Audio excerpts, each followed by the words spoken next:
If men were angels, no government would be necessary. But we're not. And in Federalist number 51, James Madison explains the most important idea in the entire Constitution. And that is, a good government doesn't rely on virtue, it relies on structure. So power must be made to check power.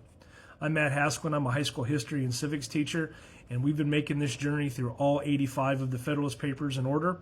And we're up to number 51, probably the most quoted of all the Federalist Papers. And let's go ahead and take a deeper dive into it.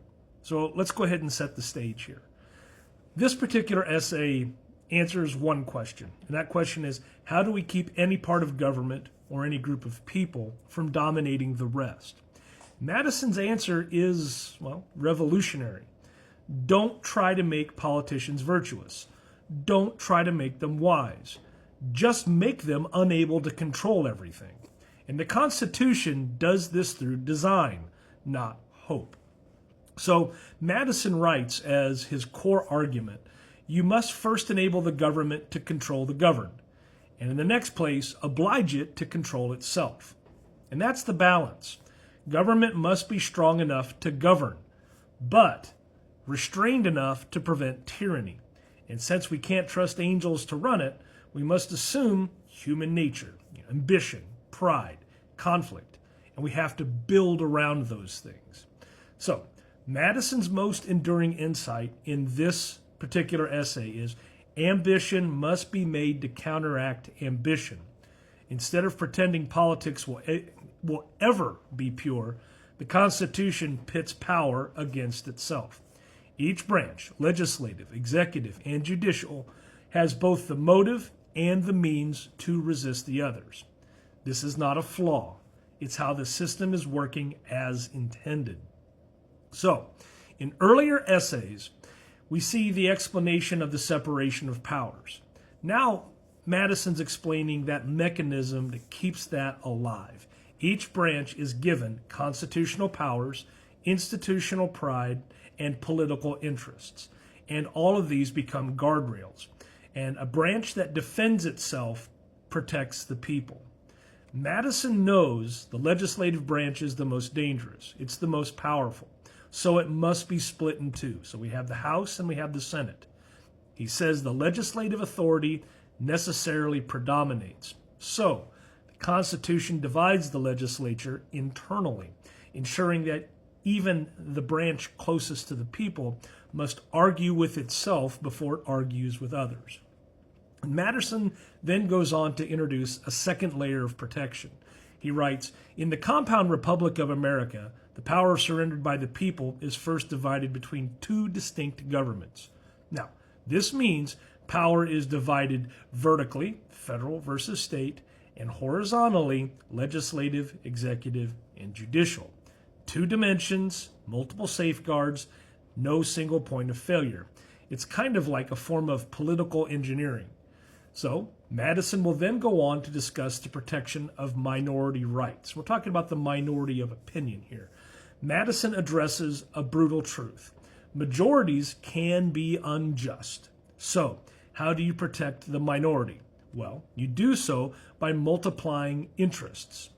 In a large republic, factions collide, coalitions shift, and no single group can dominate for long. Diversity becomes a defense. So, as we tighten down Madison's logic in this, one, humans aren't angels, government is necessary. But his second point is humans, well, they run the government, so power must be restrained. Therefore, each branch is given the means to resist the others. 4, the legislature is split to weaken dominance. 5, federalism provides another layer of security. And then a sixth point, a rare sixth point, divided power prevents tyranny and protects minority rights. So that's number 51 in 6 easy steps. Now, Madison's moral dimension in this particular essay lies in this particular insight. We don't become free by pretending humans are better. We become free by building systems that limit the harm we can do. Because liberty doesn't need utopia. Liberty needs guardrails. And those guardrails start with humility about human nature. Every time a new president begins a struggle with Congress, or every time courts, block a law through judicial review, every time states challenge federal power, people will say, man, government is broken. Madison would say, no, it's protecting you. The friction that takes place is the safety. So, our takeaways from number 51. Good government is built for imperfect people. 2, power must be divided, balanced, and forced to compete. And 3, the Constitution survives because it doesn't depend on virtue. It only depends on design. Now, Federalist number 51 it's Madison's masterpiece. Not because, it's poetic. No, it is. It's because it captures the heart of the American experiment. Our government works not by denying ambition, but by harnessing it. Liberty survives not because people are perfect, but because the Constitution assumes they're not, and protects freedom anyway. So I'm Matt Hasquin. Another one of those things you should know. And I hope this one, it helped you see the beauty in imperfect government.